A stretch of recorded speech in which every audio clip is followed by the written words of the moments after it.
Myanmar has become the world's deadliest country for landmines. This is according to the UN Children's Fund and the international campaign to ban landmines.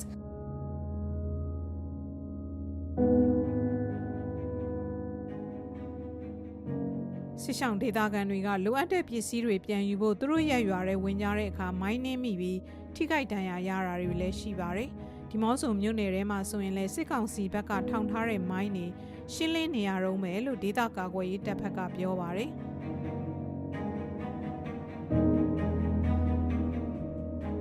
The father of two daughters was searching for firewood near his home in western Myanmar's Rakhine state when he stepped on a landmine. The device severed his right leg.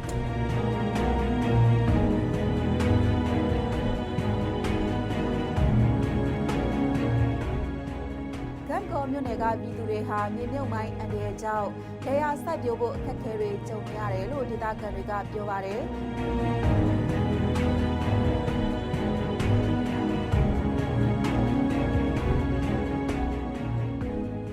People need to raise their voices and say this is not acceptable for the future of our country by anyone, by anyone.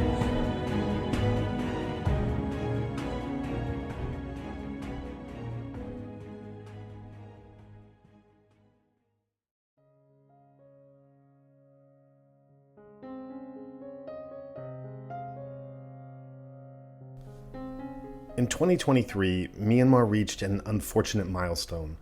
For the first time, the country recorded the most landmine casualties of any country in the world, according to the most recent Landmine Monitor report. Although Myanmar had already seen decades of landmine contamination before the 2021 coup, in the subsequent conflict, there's been a sharp increase in the deadly and indiscriminate use of anti-personnel mines, with children and other civilians suffering the consequences. But even as the threat increases, the country remains severely under-resourced in terms of risk education and support for survivors compared to other conflict areas. In the coming year, Insight Myanmar will be producing an in-depth series titled Navigating a Minefield. The monthly releases will explore the situation on the ground, impacts on survivors and communities, and humanitarian anti-mine action that is changing people's lives. The series will include testimonials from survivors who are overcoming trauma with the support of their communities and a dedicated network of humanitarian organizations. We see these discussions on history, policy, and coordinated action as complementary to the risk education and survivor support that is literally saving lives. More information about the series, as well as risk education materials, are available on the Insight Myanmar website under the Navigating a Minefield section. We're joining a network of media outlets publishing in Burmese, ethnic languages, and English, both in Myanmar and in the diaspora, to raise awareness about the dangers of landmines and explosive remnants of war among at-risk populations. We encourage listeners to share these resources with their friends and colleagues and to advocate for an end to this awful threat.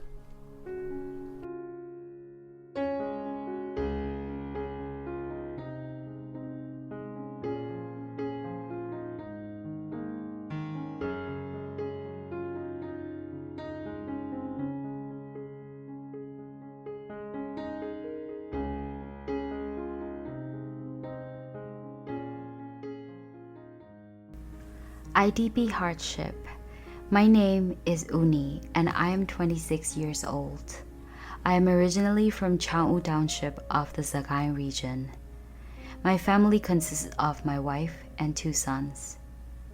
Before the political conflict, our village had about 250 households, most of whom were involved in agriculture. Other common occupations included trade, farming, various small businesses, manual labor, and working as hired hands.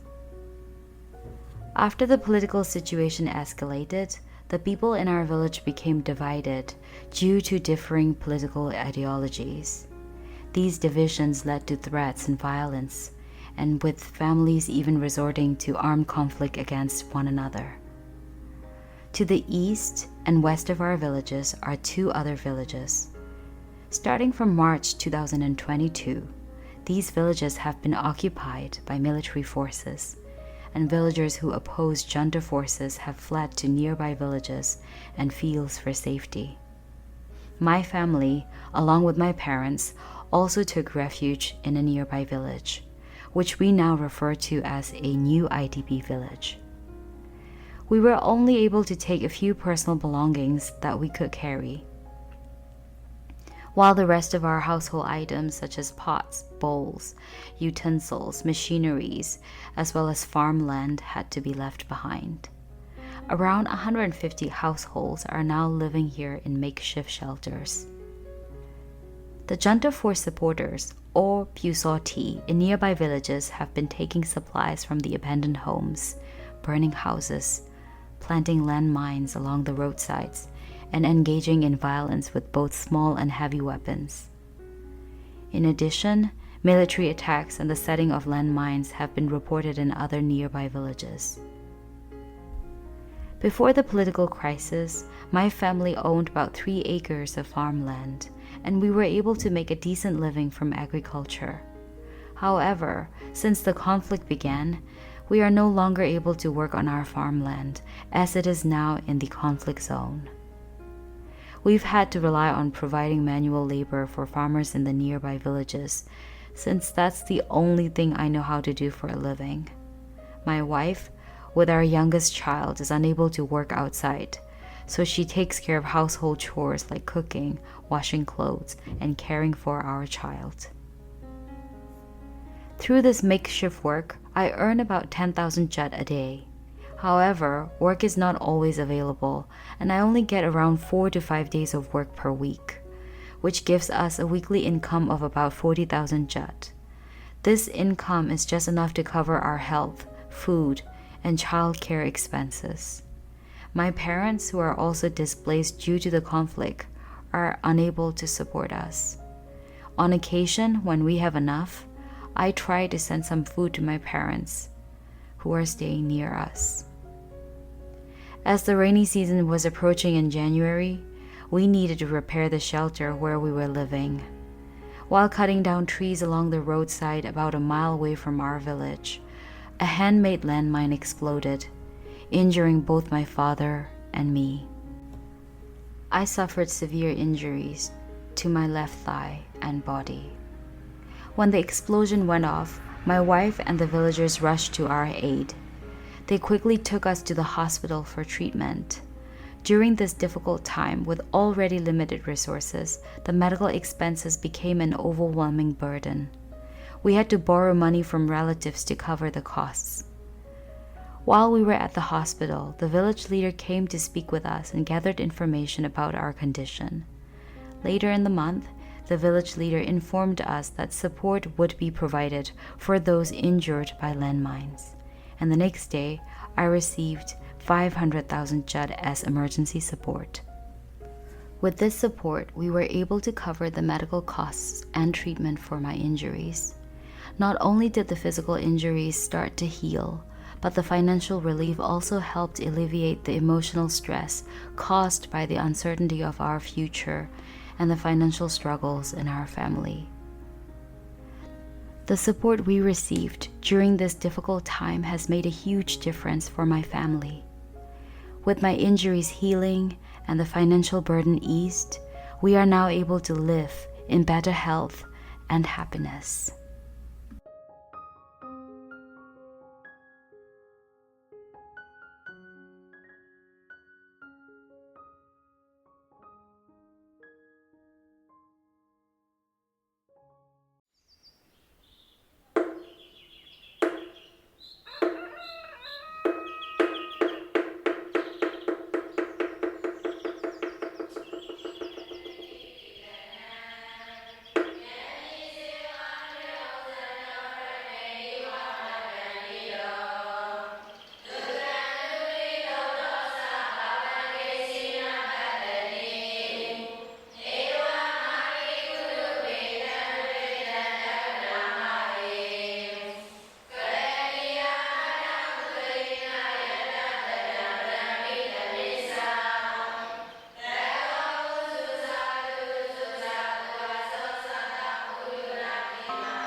I'm pleased for this episode of Insight Myanmar podcast to be joined by Bekim Shala.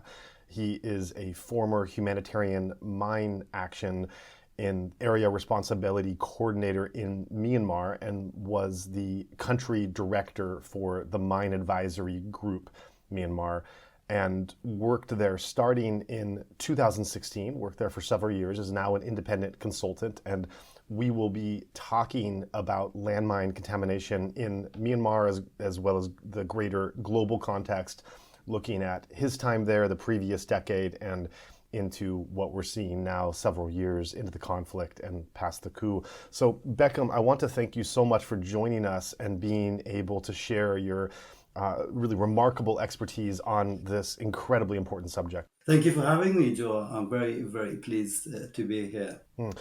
So before we get into your Myanmar work, I want to look into the things that you were doing before Myanmar, the places and contexts that you were in, and perhaps even before that. This is a very specialized field of work, and I'm just curious how you personally got into this this kind of study and work.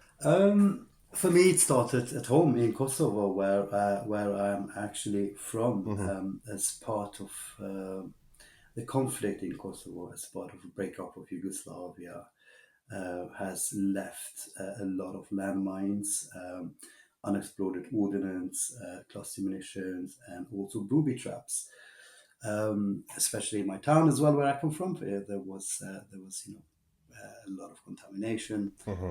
I stepped in to really help with an issue on a kind of probably more temporary basis, but really quickly it became part of my heart work, and then I continued to develop a whole career based on the issue of landmines.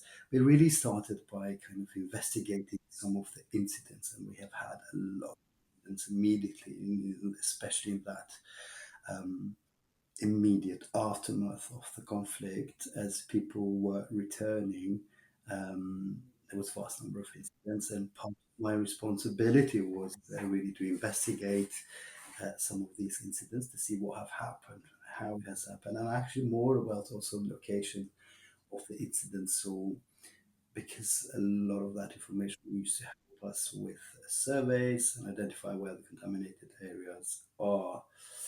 And by being exposed to people who have been injured really quickly, it becomes clear to you how important this work is.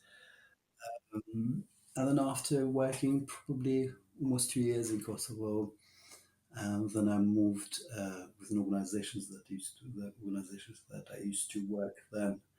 I moved to Eritrea, and which was also similarly really complex setting and then a context.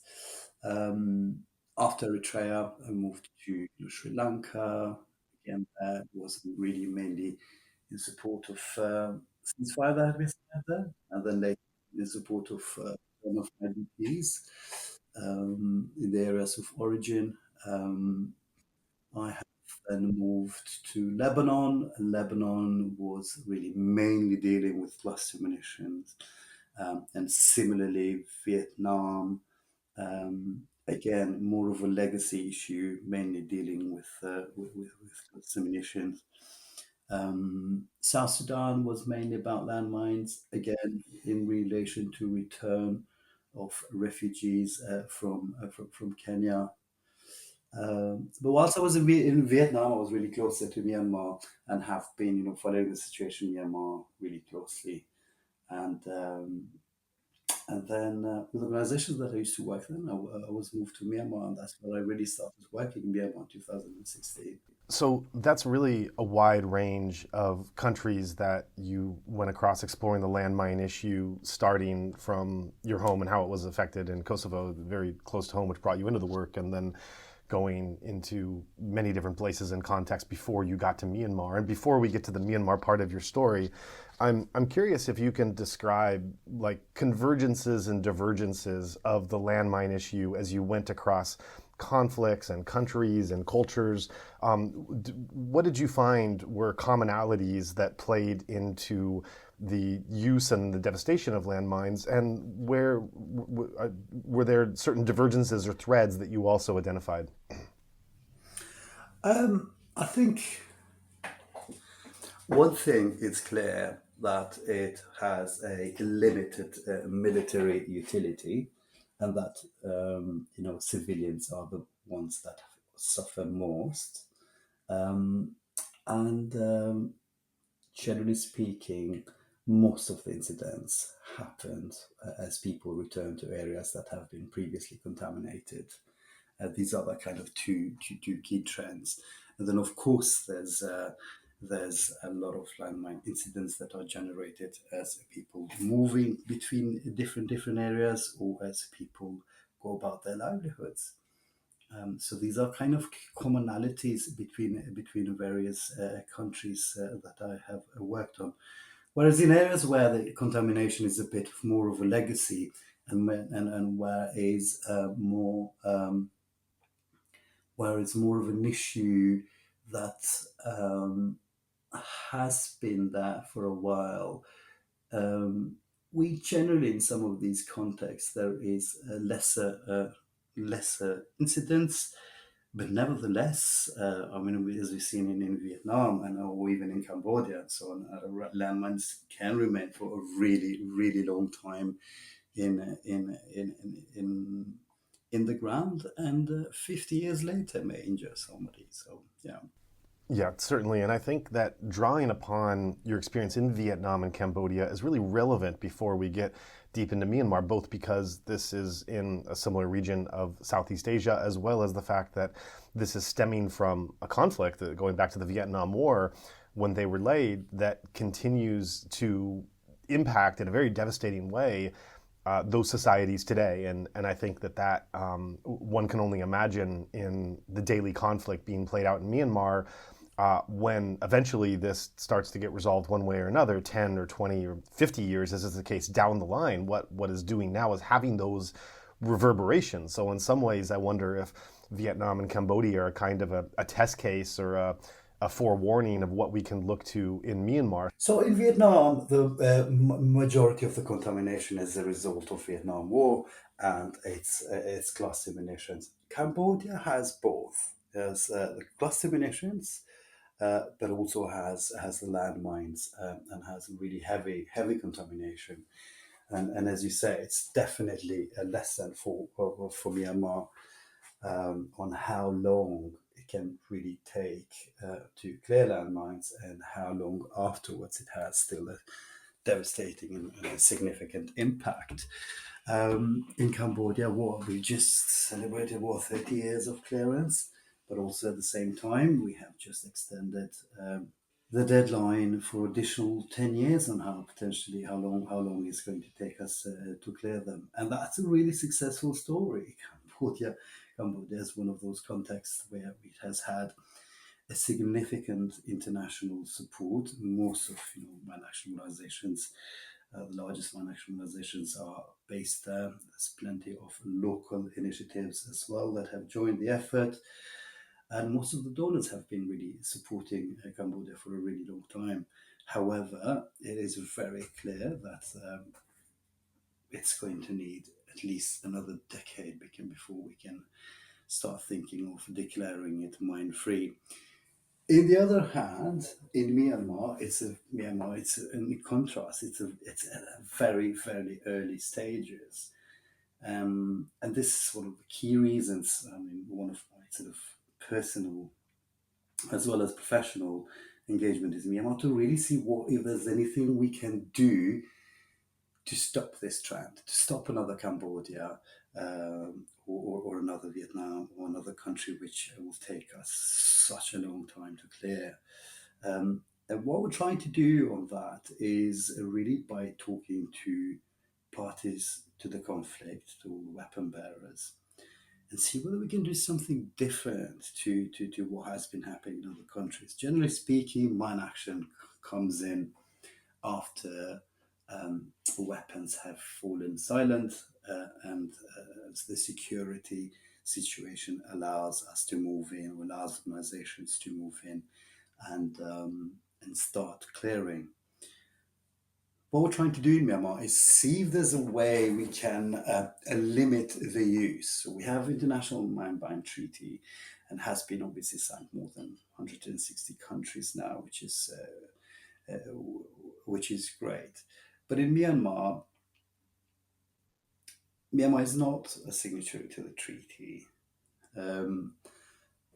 So what we're trying to do in Myanmar is slightly to see, even if we cannot stop weapon bearers using landmines, what we're trying to do is let's see whether we can get them to reduce the number of landmines that is being used. And so, for example, we are asking them to refrain them to use them in residential areas, which is increasingly an issue in Myanmar. We are also looking into asking to use, maybe not to use them in areas near school, near health clinic centers, areas which are used heavily by civilians, and so on, to really asking them to see what they can do to start moving more towards using what its purpose is. It's just like completely more sort of to use them in a more military strategic way, sort of in and around their camps, rather than in areas which are going to be used by civilians or where civilians need them. So hopefully that means that it just feels like every day there is new contamination in Myanmar. Anything we can reduce it to, so they are a bit more conscious and that behavior changes, and they use them less, it just cuts decades from the other end in terms of how long it takes to clear them, not just in terms of time, but also like investment, which requires heavy investment in mine action. So hopefully that it's something new, something we have not really done before. And we're hoping that really helps.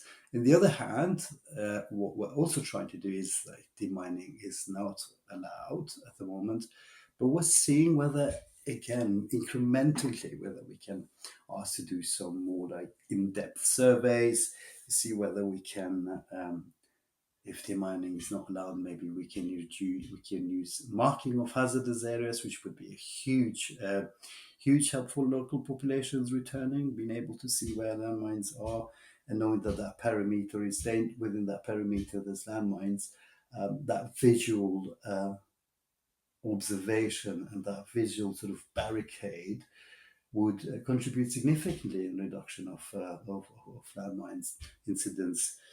So that's another area we're working on and really hoping to see sort of more and more results as we move forward. Right, that's a great overview into the Myanmar context. And as you're talking about demining and how demining is not allowed currently, I'm reflecting back on a couple of very different conversations we had on this podcast previously after the earthquake in Myanmar, the 7.7 magnitude earthquake in Sagaing. We had guests coming on decrying that you had ordinary citizens that were being called upon with no training, no background, no technical ability, no machinery, that were just trying to clear rubble on their own, because obviously it was the authorities weren't doing it and they weren't allowing in others to do on their part. And I had a recent interview with a young Burmese college graduate who was in Yangon during the transition period, and during our interview, made the comment that she expressed regret that she did not do more to try to stabilize democracy in her country before the coup happened, which is just a heartbreaking thing to hear. How many 20-year-olds are responsible for single-handedly trying to do what they can to strengthen their country's democracy to stop a brutal military coup from coming? And I'm using these examples in the context of the demining because this is yet another example where if things were run differently, you would have technical people with professional background, experience, expertise, equipment that would be able to go in there, as you've gone in Vietnam and other places where demining is allowed, and to be able to do this very important, very dangerous work at a very professional level. That not being the case, the question then comes, without those professional people, expertise, or equipment in the country, is there anything that, again, quote unquote, normal people can do if they know that there's landmines in an area where they can where they can identify them or some way of removing them, or are they just really at the mercy of this? We need to follow international mine action standards, which have been developed as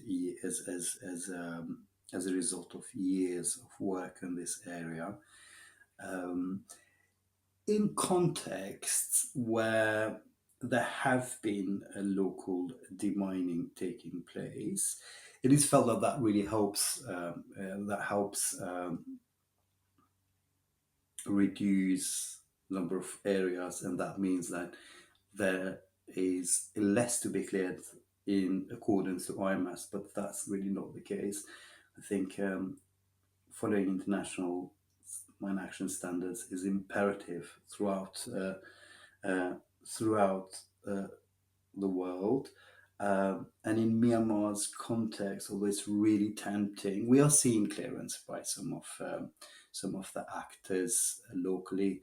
And as you say, potentially some of the civilians are also getting involved. It's a very, very risky and it's a really dangerous job. We do not encourage it whatsoever. But then in the end, again, that particular area which feels it has been cleared, if it isn't cleared in accordance to international mine action standards, using the correct methodology, the correct equipment, having external bodies checking whether it has been done to a certain quality, it means that we will have to redo them. We may find less landmines because someone else has moved them, but generally speaking, we would have to treat it just as it was previously contaminated. It will probably take a similar length of time to clear it.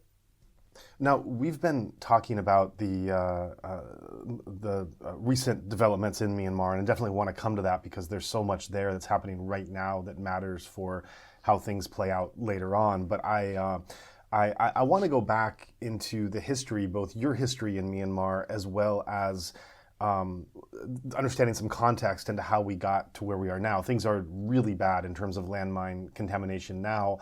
But as bad as it is now, it historically, where it came from in previous years, this did not come out of nowhere. There has been landmines used by the military as well as some of the ethnic fighting forces there for some time in the lead up to the coup. So I wonder if you can share your arrival there in 2016 and the context that you came into at that time. That's 2016, is really right after the elections and right after the transition period is really underway, and there's some hope and some optimism at that time, even despite the difficulties in the country. And take us back to that time in terms of what that context was, what the conditions, and what you were trying to accomplish. Well, contamination then was really predominantly focused in the southeast. We have had some contamination in Kachin and also much older contamination in northern part of Rakhine. That's kind of where more predominantly contamination in Myanmar sort of existed. Of course, parts of Shan as well. But it felt still kind of slightly more limited, especially in comparison to now, where we have now all states reporting injuries or contamination. So, but going back to that, it was more limited to these areas, and there was definitely significantly less incidents, and just generally the political climate was far more conducive for us to really engage with the government then, and also Tatmadaw, and see what can we do to really start responding to the contamination. Initially, we were allowed to continue to start doing explosive ordnance risk education, which invited most of the international organizations have been deployed in Myanmar, and starting responding to with EORE. And then later on, we have been allowed to start doing some surveys, especially in Kayais, where we had our first spark with parts of northern Shan. And in addition to that, we were in really good, strong discussions with Naypyidaw to start moving towards clearance. We have exposed various entities in Myanmar to Geneva, for example, which is a place where all the countries meet once a year to really discuss issues of contamination to their countries. I think the issue for us in Myanmar is to make them aware that the issue of landmines is actually a global issue and not just Myanmar. And I think our work then with an NLD government, as well as with Tatmadaw, is really to illustrate, to show to them that it's not just Myanmar, this is a global issue, and clearance and mine action is actually is also trying to address this issue globally. And so we have sent various individuals to see how they're dealing with the issue. For example, in Bosnia, we've sent people to see what Cambodia is going through, and they have made part also, as I said, in some key discussions in Geneva as well as Oslo. All of this, and with us engaging with them frequently, started resulting with the sector opening. I think we have got permission to start marking. We've got permission to start technical surveys, and I think we would have, had we not had COVID and the events that unfolded aftermath of the COVID, I think we would have been clearing in Myanmar landmines by now. But unfortunately, that's not the case, and it just feels like we're back to square one, and probably even worse than that. However, we are kind of a resilient sector, and we're really trying to engage as much as possible with all parties to conflict, and actually see, as I said earlier, in one hand, see what can we do to reduce the number of landmines that is being used, especially in areas which are really vital for civilian population. And in the other hand, really to see whether we can start doing something to move beyond EORE, which unfortunately is our only means of saving lives at the moment. In a context that is giving us the highest number of incidents globally, has no clearance taking place whatsoever. We got similar contexts like in Syria, Ukraine, for example. There are a high number of incidents, not as high as Myanmar, but there is some clearance going on. And we know that as soon as the guns start falling silent, we can really ramp up the clearance activities more and more. In Myanmar, that's not the case. In Myanmar, we have highest number of incidents, no clearance taking place whatsoever. There's a contamination taking place, on a daily basis. There's new layers of landmines in areas that have not been contaminated previously. And all of this is happening where we've got huge number of IDPs moving within the country. You reference how after you came in 2016 that you did feel some progress was being made and how you were able to present this as a global issue and not a Myanmar issue, and talking to the NLD as well as the military, the Tatmadaw. And I want to go back to that because we hear so much today about how closed off they are and how even dialogues that would take place in other times, or some party that would be able to talk to that people just outside of Myanmar, for the large part, are just not simply even able to have conversations. And this was not so long ago. These are not so many years that we're talking about, and some of the same people now would be there then. So I wonder if you can describe the nature of the conversations that you had with the military. And I think it might surprise some listeners to think that not so many years ago that you were talking to senior people in the military that were open not just to clearance, but also to moving towards having less landmine production or use in conflicts. And so can you describe the nature of some of those conversations?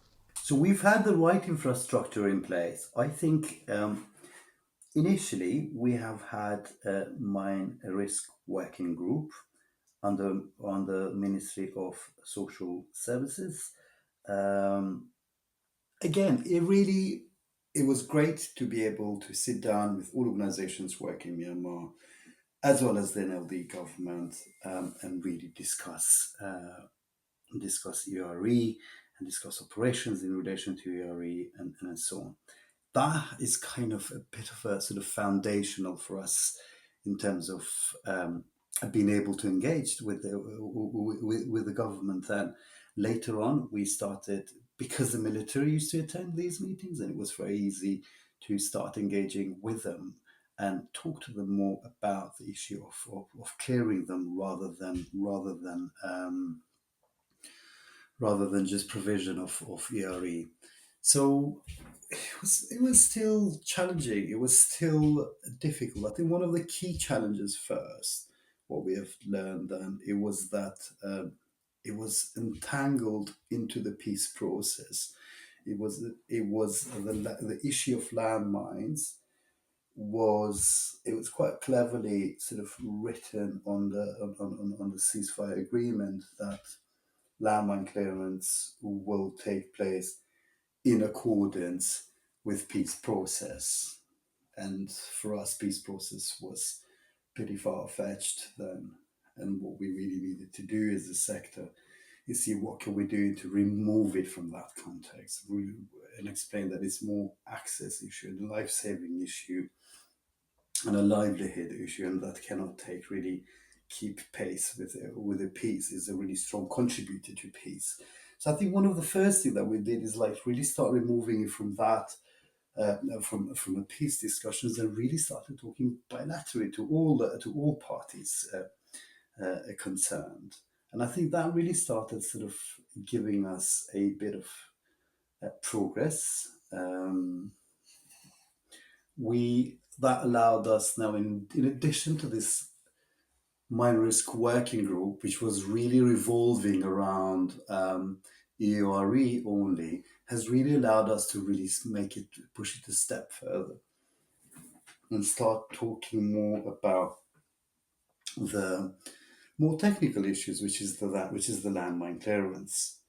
And what was interesting in Myanmar is every time you speak about demining to the NLD government, they still, demining is a military issue. You need to talk to MOD about that. Every time you spoke to MOD about the issue of landmines, they said, you guys fall under Ministry of Social Welfare. You should talk to them about that. So we quickly started realizing that there was actually no institution and there was no government body who could actually take a decision on the issue of landmines.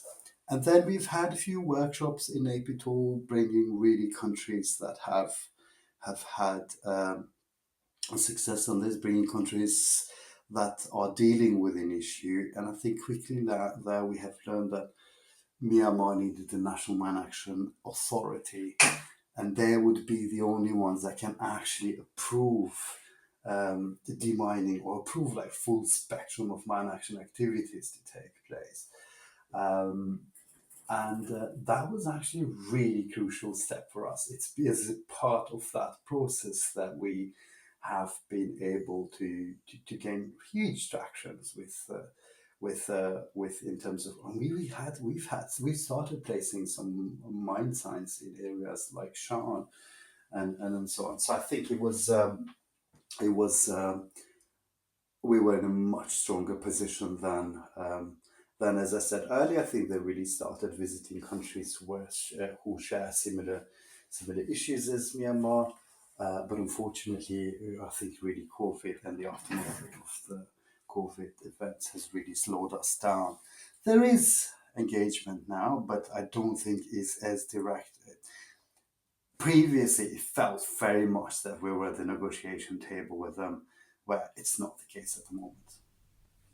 That's really tragic, and it also just shines a light on these other pathways and trajectories, as with so many, that Myanmar could have gone if not for the coup, that things were trending towards one direction, and the coup then changed it into something very different. And so I wonder also, with the people that you were speaking to before that were starting to lean towards openness in what you were sharing and the work that needed to be done, what was the nature of those conversations now? What did it become after the coup? Were the same people still available to talk? Were they still in the same positions? What happened with the nature of that communication? It was pretty open. It was very open previously, and it was in the sort of, I think, by making Myanmar as more of an international, issue, well, as part of this international issue of landmines, has kind of, changed the parameters of discussion, and has made discussions with both MLD as well as the military then far more accessible. At the moment, there are parties that are discussing both to military as well as to EORs, but as I said, it really isn't as. I don't think we are as close as we were anywhere beforehand. However, there is discussions, and the Department of Ministry of Social Welfare still exists, and they have departments which deal with mine action. But again, it's gone back to EORE only, and all that progress we have had in relation to how close we were starting to clear landmines, it feels has gone backwards. Meanwhile, Myanmar has, the conflict erupted in a much wider area of Myanmar, leaving a huge trace of landmines. It just seems to be such a weapon of choice, unfortunately, in Myanmar. And as a result, we have victims being reported from every state in Myanmar. That's so tragic. And as we look into the changes that happened after the coup, you referenced that it has become a weapon of choice now. And so can you describe, of all the ways there are to harm someone and kill someone out there, why have landmines taken on an outsized importance from all parties of being used in these last 4 years? And just how bad has it become, if you were to look at numbers or geography or whatever other metrics you're looking at? How much more severe has the contamination become since 2021? The issue is that we are not being able to conduct appropriate surveys at the moment. Our surveys are really limited, but we got a very strong indication that's victims of landmines. We closed 2024 with over 1,000 victims, highest globally, and that's a really clear indicator that landmines are being used, or have been used, or are now spread throughout all the states in Myanmar. Traditionally, they have always been used. I don't think there has been any new strategic shift to use landmines more than they have been used previously. I don't think there has been any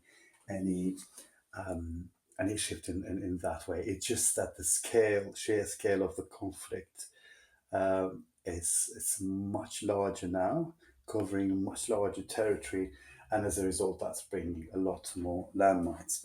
What is really interesting after coup is that is this issue of landmines moving more and more towards the residential areas. Previous contamination, as I said earlier, really was mainly based in the southeast, some in Kachin, some in northern China, and obviously some in the northern Rakhine. Majority of the contamination was in areas which are really not as close to communities, and they were really more in sort of remote areas. Because now the conflict has moved more towards the residential areas and more in the cities and the villages and so on, with it has brought landmines. And in addition to landmines, I think what we're seeing now in these areas, obviously more use of UXOs and the use of IEDs. And as a result, we have highest number of incidents globally at the moment. So as these explosive devices have moved into the residential neighborhoods, I'm just, it's just a staggering thing to try to conceptualize what that means. I mean, one can't compare the devastation or suffering of what it's like to have these in countryside and rural areas as opposed to in residential and urban areas, but it is quite an escalation. And so just to ask the obvious question that I think of when I hear this is, what are the implications of this? What is this this increase in the proliferation of how many there are and where they are, especially in residential areas? What from your point of view and your perspective, what does this mean now as well as into the future? Well, initially we're seeing much larger number of incidents because generally speaking, these areas are predominantly more highly populated, and that's immediately is giving us a higher number of incidents. But then also it's really difficult. It prevents returns. I think people, when they vacate the area, when they flee, when they leave home, they obviously hope to return one day. And having landmines, we have seen in previous contexts, can really delay return of IDPs into an area. And the other side of the coin is just high number of incidents. And then, of course, just as it's in different parts of outside of the areas that are more heavily populated, outside of more sort of cities, then there's also the issue of livelihoods and access to land when they actually need it most as they're returning to these areas and they're contaminated. One another issue that really deserves mention is again that we're seeing is use of landmines in a very unusual way. They've been used as what we call in the sector nuisance mining, and that means mining that follows absolutely no pattern whatsoever, and it's just people placing 1 or 2 or 3 landmines here around this path, 1 or 2 or 3 landmines in the corner of that well or corner of the house, just sparsely laid, following no pattern, which means it's going to make clearance effort really, really challenging. In a setting where we have records of landmines or where we have conventional use of landmines, as a demining team, when you pick up a row of landmines, that's generally speaking, in a way, it's really celebrated within the teams, because that means we have a row now, and then we can follow where that row is going. But it just gives us a structure to our threat assessment, and it makes the whole kind of clearer to see what has happened in that particular area much easier. Where in contrast with issues of nuisance mining, it's really challenging. You'll be swinging detector as a diviner for a really long time until you eventually find one particular landmine And there's nothing, again, maybe for weeks until you find another one. And I think that's just going to make the whole area far more challenging to clear, because there's just really unpredictable use of landmines. So you're painting a picture where these landmines are now being laid by some groups in a way that appears to be more haphazard rather than strategic or systematic. Is that correct? And if so, what's your thoughts on why that's being done? I think that has always really been the case in Myanmar. We just start seeing it. We're seeing it more and more at the moment. There has always been a use of nuisance mining in Myanmar previously, and it's just because of the sheer scale now we're seeing more and more use. There's new parties. There's new parties to the conflict, which are less experienced, and with that, what we generally get is use of landmines. In general, they have a very limited military use, where now the issue is with the new parties to the conflict, we even see less so military use. I think that's why we're seeing them randomly laid in parts that make sense whatsoever, and that's why it actually really motivates us to talk to them and have them to stop and think about what happens after you place that landmine on the ground, who's going to step on it, when, who's going to find it, and so on. So yeah, it's really challenging. I'd like to talk about where all these landmines are coming from, and if there's to a novice and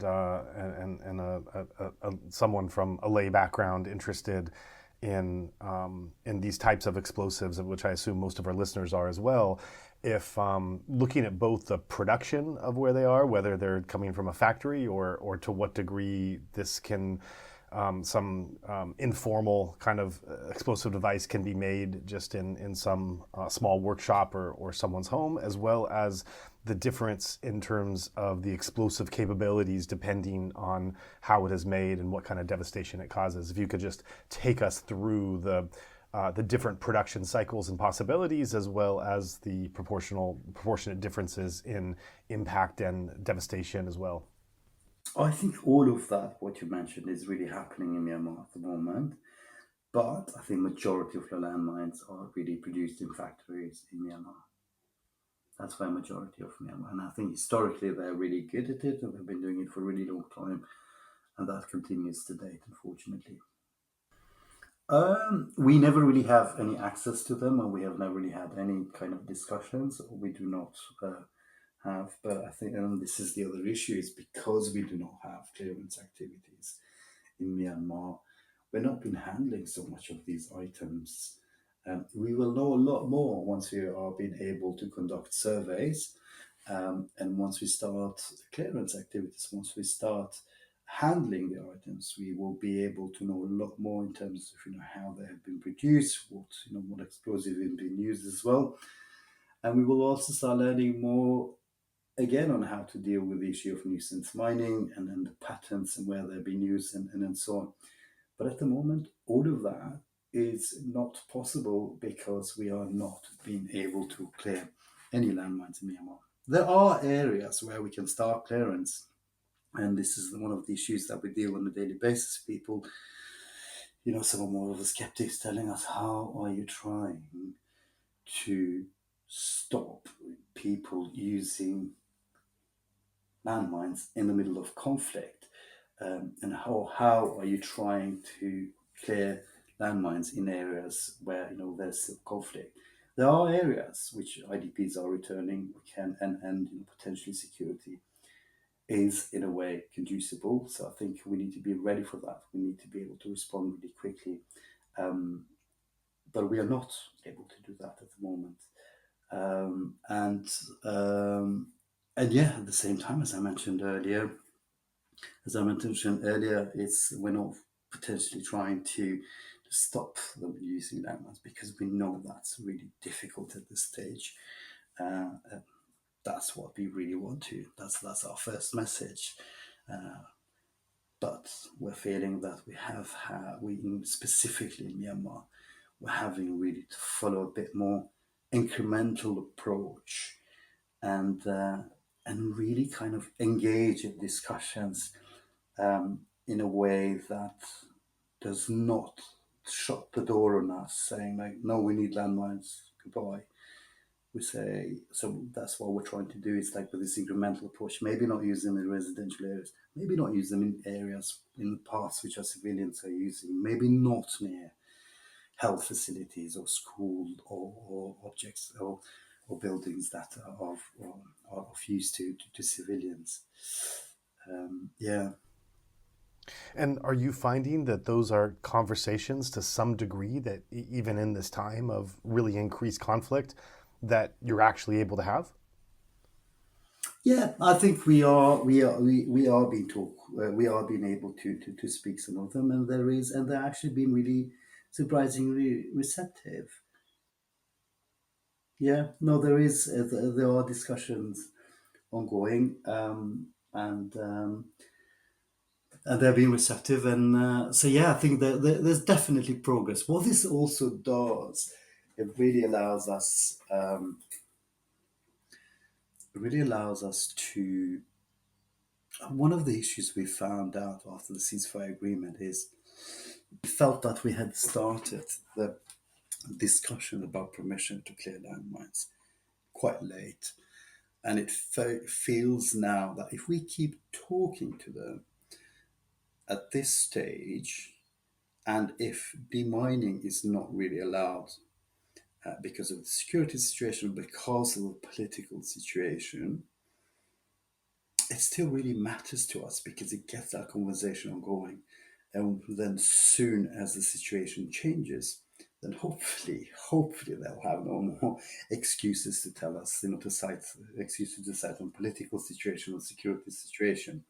And that's something we feel like we have learned previously, I think, although we have had ceasefire agreement, and although we were talking to NLD as well as to the military then, clearance was still not possible because it still needed a process of engaging in discussion with them.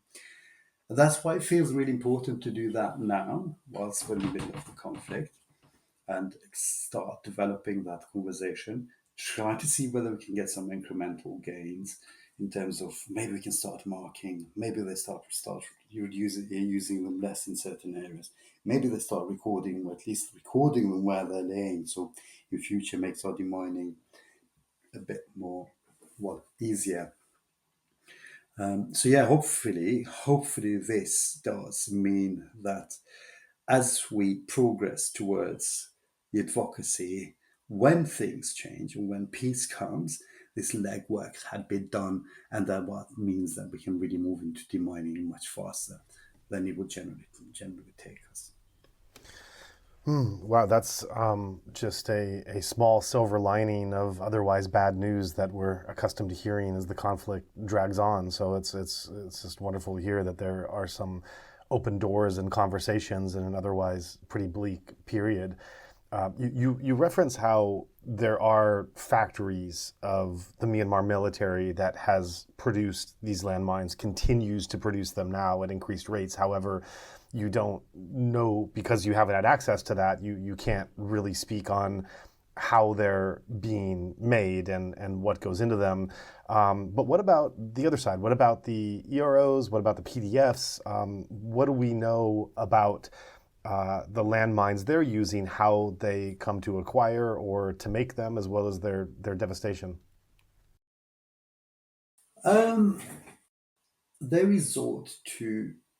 They can potentially redeploy landmines that have capturing camps from different weapon bearers or from different armed groups, and they modified, generally speaking. It's not the case in Myanmar, but across the world with non-state actors. They generally also resort to making them from, harvesting explosives from different areas and turning them into landmines or into IEDs. They're using, but there is less so than the Tatmadaw. I think majority of them are using from Tatmadaw, and they've really sophisticated in terms of factories and production. They're not really far away from Yangon. Generally speaking, most of it comes from Tatmadaw, and then the EORs are either fishing explosives from other items and turning them into improvised devices, or they are taking items that have been captured by capturing different camps, or also smuggling them from various channels and getting them into Myanmar. But generally speaking, it's a lot less than what Tatmadaw is using at the moment. I see, right. What's also striking me in hearing these conversations is, we've done episodes on landmines and we've done episodes on airstrikes. And when you bring these two together, you really do capture the kind of hellish existence that Myanmar, large parts of Myanmar, has devolved into. I mean, is there any greater metaphor than having no safety from the sky and no safety from the ground? Where you have devastation and death and terror that is striking all parts of the country, and increasingly now both above and below you. And so, when you bring these two factors together and look at how much of the people have been sandwiched between these two acts of terror, it really does paint quite a devastating picture. And I just want to reference this because, I think it's very important that we're talking numbers, facts, figures, et cetera, as we delve into your expertise and your background.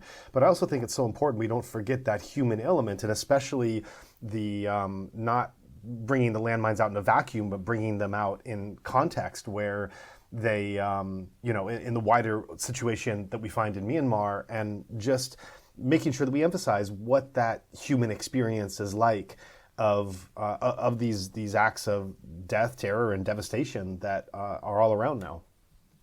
Yeah, no, I completely agree. And on top of that, we have earthquakes and cyclones, and so yeah, it's I completely agree. It's a really devastating situation with shelling.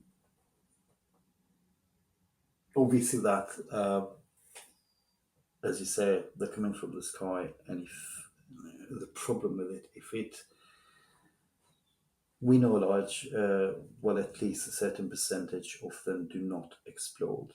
So it's coming, as you say, from the sky, and if it has not really hit you, it may have, it has not affected you then. It's probably somewhere in that area, some of it that has actually not exploded and is in a really sensitive state, and sometimes the slightest touch or movement of it can cause it to explode. That from shelling. And then, as you say again, in addition to that, we also have landmines. So it's really, really challenging situation. So you flee your home to go to certain, obviously, to flee into safety, and the issue is that there may be landmines there. You're exposed to new surrounding and potentially contamination that may have not, been an issue in your area where you lived, in your village.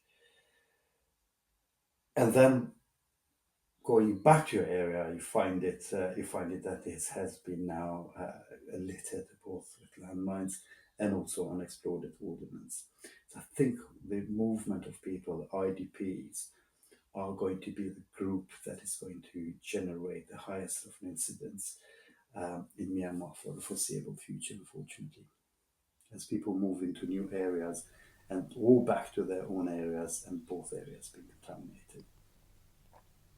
Yeah, absolutely. And that's, as we put this in context, that is bringing into relief the greater devastation that we're seeing, in the sense that as if landmines couldn't be bad enough, you have millions of displaced people that are, and the act of being displaced means that you are on the run, means you are on foot, which is bringing out greater danger to activating those landmines, as you mentioned, natural disasters of Cyclone Mocha or the earthquake. So what can you tell us when a natural disaster comes to a place, and unfortunately Myanmar is prone to more than its share of natural disasters coming, how do those natural disasters then impact the landmines that have been laid? So in relation to Cyclone Mocha, I think flooding is potentially an issue. Flooding can cause, if an area is flooded, that can cause landmines to migrate. What generally happens is an area that has not been previously contaminated and that was known in that particular community that is not contaminated now may be contaminated.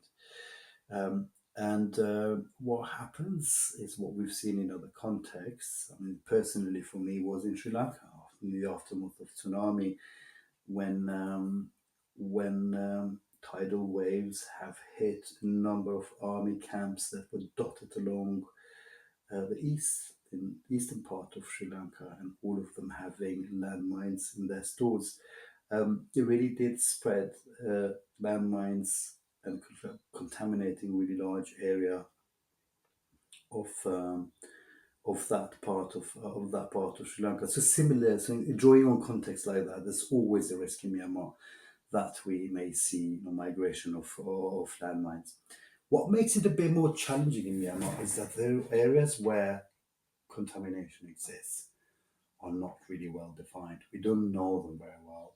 I think our best surveys to date have been people reporting landmines into their particular, village, but we have not been able to conduct surveys and really draw perimeter into that particular area.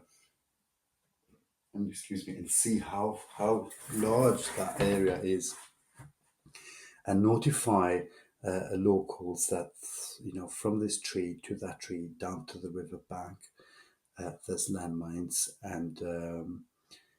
and communities, generally speaking, can be really aware of it, and then you're just having to deal with the newcomers into the communities. We don't have that situation in Myanmar. We are not in a position where we actually know how big the contamination is. We know that every state is now giving us incidents, and we know that we have the highest in the world. But we don't really know very well yet how big the scope of contamination is in Myanmar, how large in terms of square meters, and how is in certain communities, or in particular communities, where the boundaries of that particular area are. We do not know that yet because we have not been able to conduct surveys. Some communities know, and they unfortunately have learned it the hard way. There's areas where they have generated a lot of incidents, and the community that have been settled in that area, and they know the area quite well now.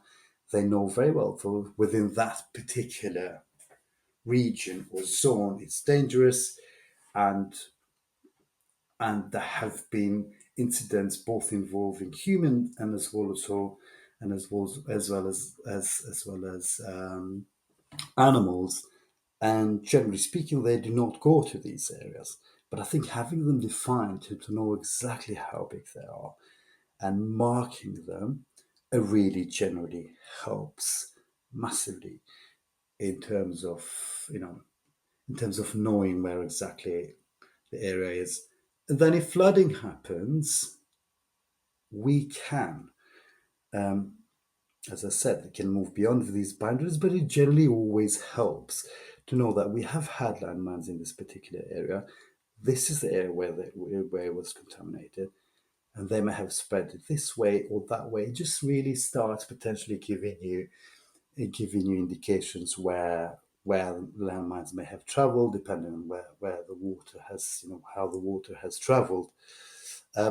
When it's particularly challenging is when you don't really know where they actually are in that particular community, and now that has caused flooding, so they would have spread more. They're still, generally speaking, they kind of, as the water recedes, they get entangled into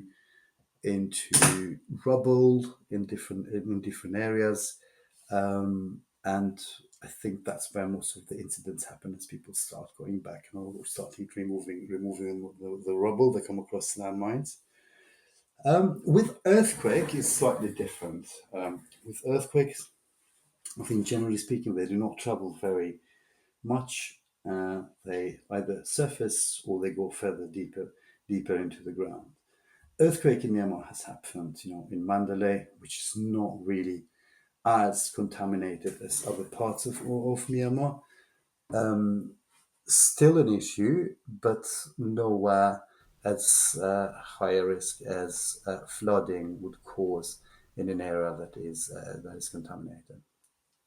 Right. And as you talk about this greater contamination and risk that's coming throughout the country, you're getting reports of more and more incidences up and down. To again bring back just the human quality of this, and we've explored on this podcast the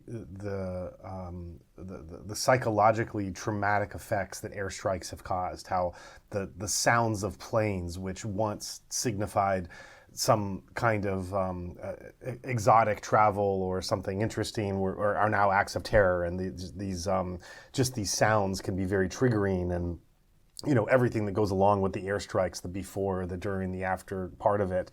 And so again, kind of contrasting this terror from the sky, terror from the grounds.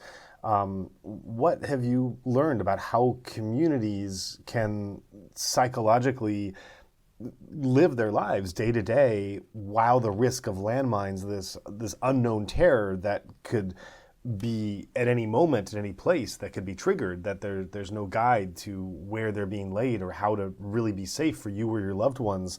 What have you learned about how one comes to actually live in this environment and live out a daily life where there's nowhere else that you could go, and somehow this is happening in your own backyard and you have to manage your life with it? Fear. I think it's really fear. It causes a significant issue in fear, and really releases limits your mobility. So as a result of my national response in certain areas, there's a lot of post-clearance activities that we do to see really how people have benefited from clearance, what really stands out clear beyond livelihoods, which is a key issue, is level of fear dropping. I think that really comes out immediately in the aftermath of clearance, is people being able, that reduction of fear, removing the fear from that you might step on a landmine or that your children might step on a landmine. That's a really significant contribution. So in looking at that retrospectively, I think fear is a really key issue. I can only imagine. And as we're looking at the types of individuals and communities that are affected now in Myanmar, we've already talked about IDPs and the threat that they face. We can also put people who are used to traveling on the ground, nomads or hunters, herders, shepherds, agricultural workers. These are types of individuals that would be at greater risk, as well as those that are gathering scrap material, scrap metal, or those in seeking natural resources. All of these can fall into a vulnerable category. But let's talk about children. What are the particular high risk that children run in landmines? We already have a really staggering number of children happening on landmines. What is it? Is it 29? We're almost like 29 to 30% of the victims in Myanmar are children. Let me double check that, Joab. I think because it may be just related to Rakhine. Yeah, there's already a huge number of children stepping on landmines. Generally speaking, I think immediately as soon as people start moving back, we see a lot of incidents in relation to NDPs moving back to the areas, and the thing with children is that they're curious, and with them they tamper with landmines, and generally speaking, that's when we see most of the incidents with children. I think children particularly is obviously unaware, curious, and they move far more adults when they're back within the vicinity of that particular village. And if area is contaminated, the children get injured very, very quickly. I want to go back to the global context of this, because you referenced how Myanmar is not a signatory of the Mine Ban Treaty of 1997, also called the Ottawa Treaty. Correct me if I'm wrong, I believe this was part of the advocacy work that Lady Di was doing at that time, and the cause that she took on, and how the NLD government did express interest in signing this around the time of the National Ceasefire Agreement. Sadly, that never came to pass. I wonder if you could set the context for us and describe what exactly this Ottawa Treaty is, what it does, why it's important, and what it means to be a signatory, and then what it means to not be a signatory on it. So obviously, it's a huge international development and achievement, and it has given us, as you are probably aware, the Nobel Peace Prize.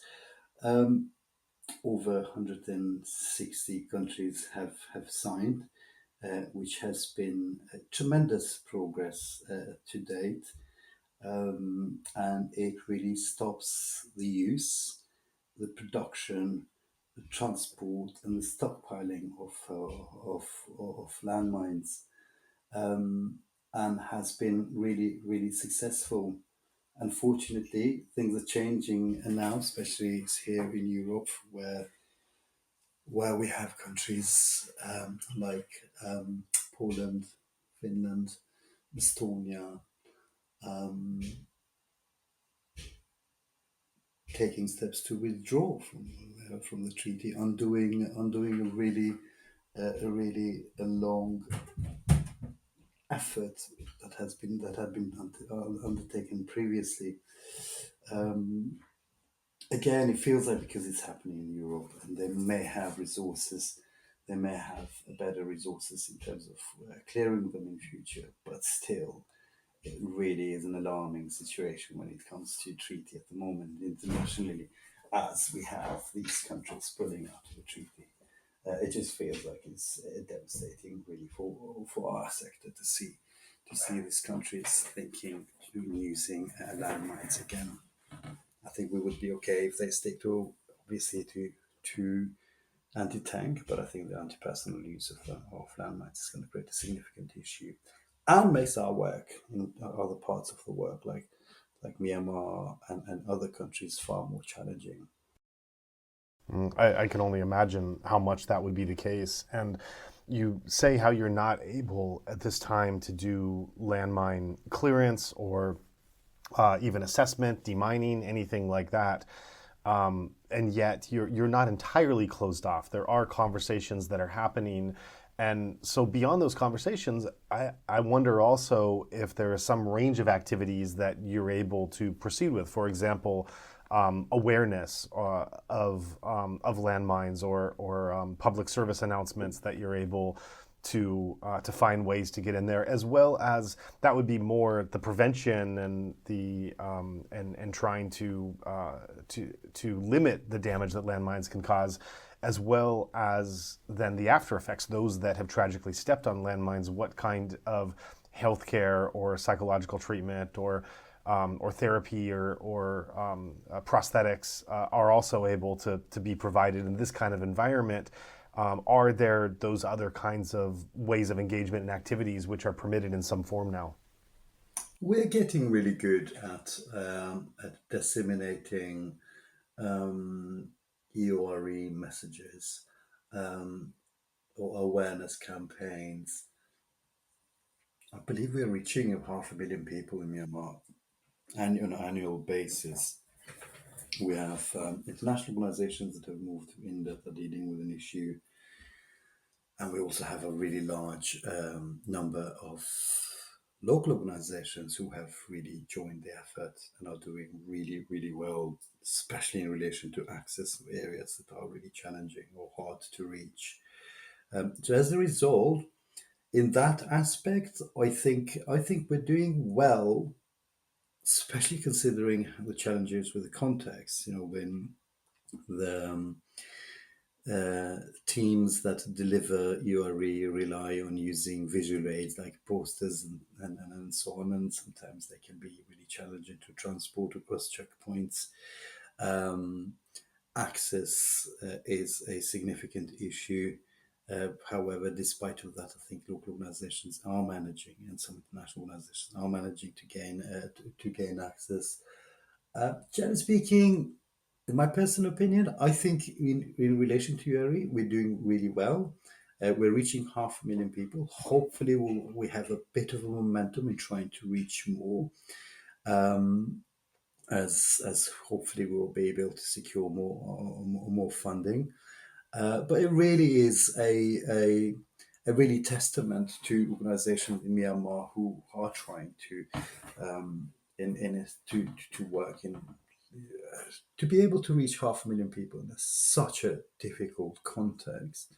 I think it's absolutely amazing. I think this is one area which we are doing really well. We need, and with really strong plans on continuing to improve as more organizations join the area and as sort of more other areas, as more organizations join the effort, but also as more more other areas become accessible. In relation to landmine victims, again, we're getting a really large number of incidents. And I feel this is an area which really needs a bit more attention and needs a little bit more investment. And hope, and that really is clear, hopefully in our strategy for 2025, is really to see whether we can raise more funding to support victims of landmines, both with rehabilitation process, but also reintegration back into society. That's an area that needs a bit more attention. But again, it feels like we do have more and more donors joining us to really work on this area. It's great to hear, and it's another just small silver lining in an overall darkening picture that it's that you're able to operate in some ability to help people on this issue. That's a bit of reassuring news there. And one of the things that we're finding as we look at overall support, attention, political will, engagement in Myanmar across the board is just that there's not much, and that's nothing new. That's been the case for many different organizations and agencies and individuals trying to engage, is how difficult it is to keep that attention on and keep that support. And a lot of it does come from the political will and from the other tragedies and crises that are coming from around the world. So as it relates to Myanmar, and you did reference how you have been fortunate to secure some level of funding. However, your strategic mission is in this year is to try to increase that and to get more. And so what are you finding about the current level of awareness, concern, interest, support from the international community, specifically towards the growing threat of landmine contamination across Myanmar? I'm really happy where we are with international community support as where things stand. We have a tremendous support in relation to EORE, and as I said, growing. And I really hope by saying this, I am not discouraging some others that are potentially other donors or any contributors who are really thinking of supporting Myanmar. Myanmar has the highest number of incidents in the world.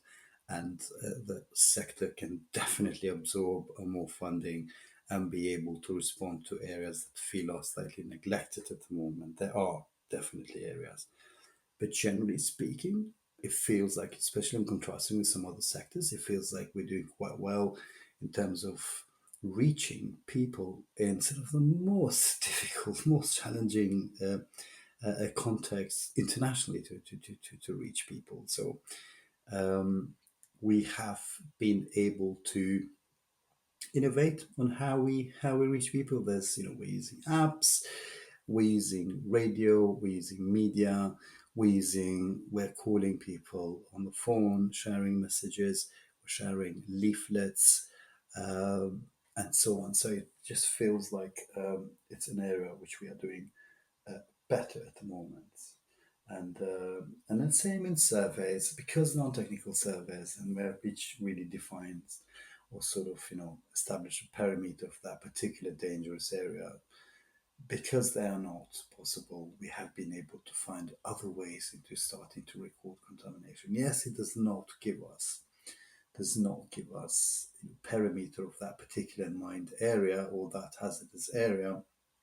It really still, we're doing surveys that tell us that people are seeing landmines and are reporting to us, and incidents are happening, and we know the locations where they're happening, which is again really helping us paint or to identify the scope of contamination.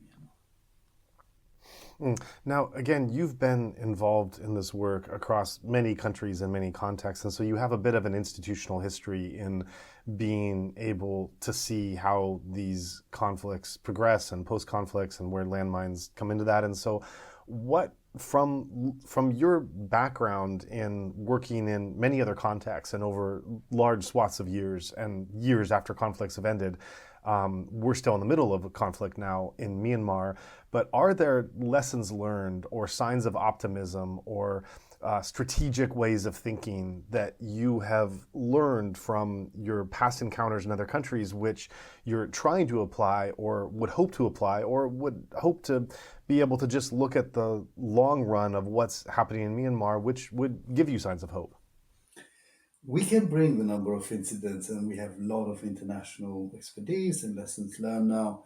We can bring the number of incidents low pretty quickly with really strong campaigns of EORE and with really activities such as marking of hazardous areas and clearing areas which are really close to residential areas or areas that are of really high priority. If we have substantial capacity and investment, we can start making a dent pretty quickly in terms of contamination. However, landmines will, as long as there are based there, they will continue generating a lot of incidents for a really long time. Someone recently mentioned, it's really interesting, where there's where we have contamination of landmines basically in Myanmar. Somebody in 30 years from who has not, what was it, which I really thought it was really interesting, where we have future victims of landmines that have not been born yet, and I think that's really unfair. Mm-hmm. That's certainly a really tragic way to look at it, and looking at how you're able to speak to the military about it. I just want to come back to that again because the military is producing them. They're the ones who have the factories. They're producing more and putting them in more places, and they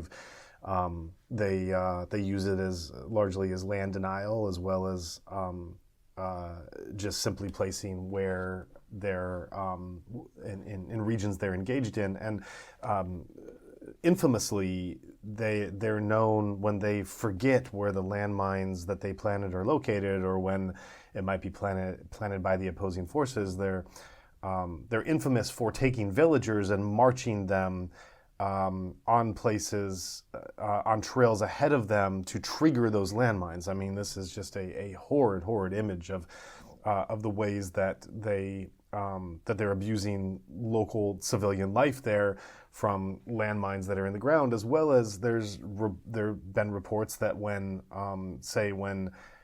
livestock from local livestock from families, from farmers accidentally trigger those mines, that they actually charge the villagers the cost of having triggered those landmines.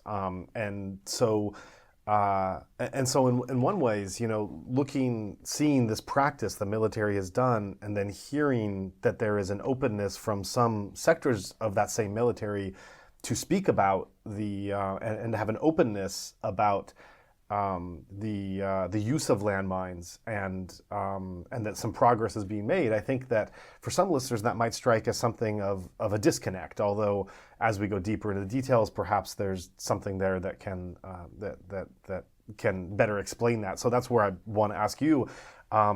So given this rather atrocious use of landmines on the one hand, that of the couple of examples I mentioned, as well as so many others that can be documented, how are you also able to have some kind of civil and in some ways even slightly productive or optimistic engagement with other parts of that same military that seems to be committing these acts?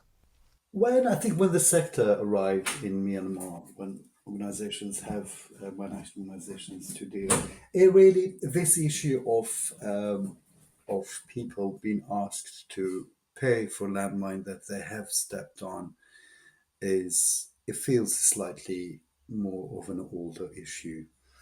And yes, if you want to use it as a benchmark to where we were then, and how much advocacy and engagement of and one action sector working with parties to the conflict helps, then yes, we have been able. Initially, when our predecessors have arrived in Myanmar, there was this huge denial about landmines being an issue, or contamination being an issue in Myanmar. It's just that the sheer number of incidents that have started taking place and that have been recorded. It's then when the parties to the conflict then realized that this is an issue, and they were no longer able to deny the issue, but they were really started doing something about it. So in a way, we can use it as engagement with them, and as you said earlier as well, is the issue of awareness and really discussing with them and bringing this evidence into play, bringing in the suffering of the landmine incidents that really have helped with those discussions evolve. But as I said again, I think it's really important to know that we are not as close as where we were previously in these discussions. Yeah. Mm-hmm. Mm-hmm. Now, as someone as yourself who's been engaged in this issue for so long, this is really heavy stuff. This is really devastating stories of horrifying, terrible injuries and devastation of human life that you're trying to curtail, and it tragically it just keeps continuing to happen in other contexts beyond your initial experience in Kosovo. So I'm just curious, from a personal standpoint and from being involved personally, just how have you been able to deal and approach this trauma and this stress while still being able to keep your mental balance and engage productively? I guess you just get used to it. I think it's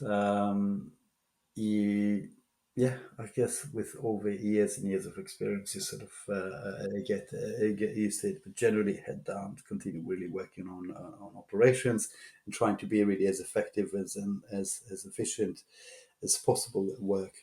It really helps. I do hope to visit Myanmar, and I really want this kind of this interview to appear as whoever is listening. If you're an EORE and you're listening to this, and say, like, actually, that's really good. We should be thinking, not really using them in your residential areas. And if you're Tatmadaw, I'm also, hoping and if they're listening, I hope they're also saying like, actually, yeah, there's areas where we can actually refrain them from using. I do not know whether has been kind of neutral in a way, and not because I'm scared or afraid or in any way, or that impacts me personally visiting Myanmar. It's just this issue of like, we've learned in the past, if you just engage with Tatmadaw and ask them not to use the landmines, then the opposition group feels like Tatmadaw has got you in their hand, and they kind of go back into their shells and they don't really talk to us again, and takes us a really long time. And it's vice versa if you talk more to them. So you always have to try to balance this by talking to all parties concurrently, so everyone knows that, if I'm talking to you about not using landmines, we're also talking to someone else about using the landmines. So I think it's just really important that it comes out as like, it's Tatmadaw. It is them predominantly. It's huge issue. But I think EOREs are laying them as well. So I just really wanted to come across in a way as a way that if they listen to this, that, kind of strikes a bit of neutrality and strikes that, we're concerned for all for all groups of people that are affected in Myanmar, especially IDPs. So I'd like to thank you very much for coming on to share these important reflections about a very important issue, and should reference also to our audience that this is the first in a series that we will be continuing to explore from different angles, navigating a minefield, in which we will be looking at this issue of landmine contamination across Myanmar from many different angles, and bringing about information from different perspectives. This is the interview that is kicking off this very important series with a very important guest who has been able to give us an overview and share some key insight. Thank you, Joa, for having me here, and thank you for the series that you're doing. I think it's really important for us, for more and more people to understand and learn about the issue of landmines in Myanmar. So thank you for having me. I think it's been great to be able to sit down with you and discuss the issue of landmines in Myanmar. And thanks again for what you're trying to do in that aspect. And thanks for having me.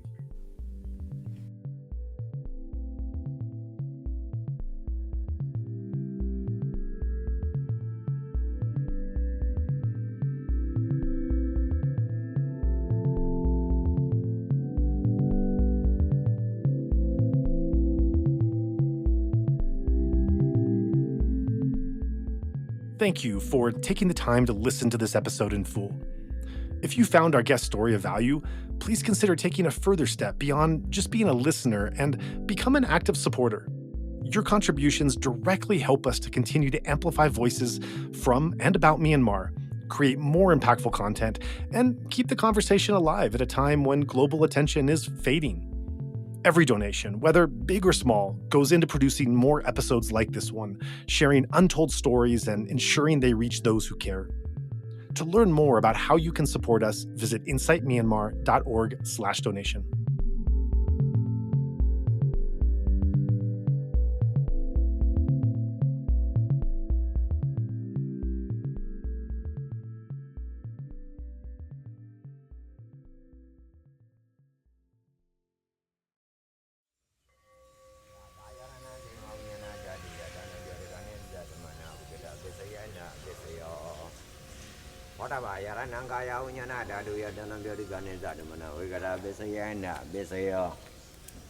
Oba yarananda dayananga yaranaya dayanang boda yaranang